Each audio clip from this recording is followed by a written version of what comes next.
Hello and welcome back to the channel. If you haven't subscribed yet, make sure you do and turn on the notification bell so you never miss an update that truly matters. Let's get into one of the most talked about developments in Zimbabwe's international relations right now, the heated debate around Zimbabwe's possible readmission into the Commonwealth. It's been more than 2 decades since Zimbabwe withdrew from the Commonwealth, back in 2003, during the presidency of Robert Mugabe. The country had been suspended the year before over concerns about election irregularities, human rights abuses, and land reform issues. Mugabe called the suspension a form of neo-colonial interference and pulled Zimbabwe out completely, saying the Commonwealth no longer served the nation's interests. But now, with President Emmerson Mnangagwa trying to rebrand Zimbabwe as open for business and diplomacy, his government has been pushing for rejoining the bloc.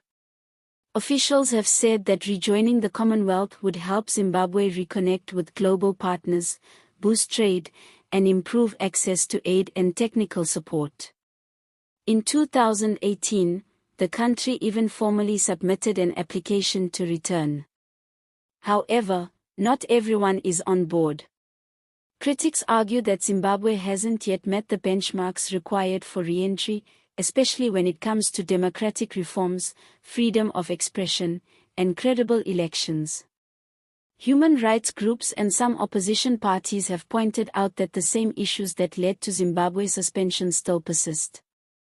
They say rejoining without meaningful change would send the wrong message to the international community. On the other hand, supporters of readmission claim that engagement, not isolation, is the best way to help Zimbabwe progress.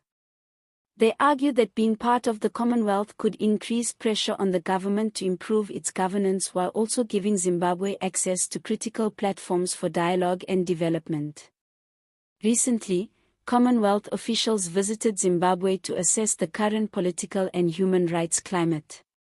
Though the visit was seen as a positive step, no decision has been made yet. The final say will come from all 56 member states, who must agree unanimously on Zimbabwe's return. So, the debate continues: has Zimbabwe done enough to rejoin the Commonwealth? Or is it still too early? Only time will tell how this plays out, but what's clear is that the outcome will have a major impact on how the world views Zimbabwe and how Zimbabwe moves forward on the global stage. Thank you for watching. Make sure to like, share, and subscribe for more updates. See you on the next episode.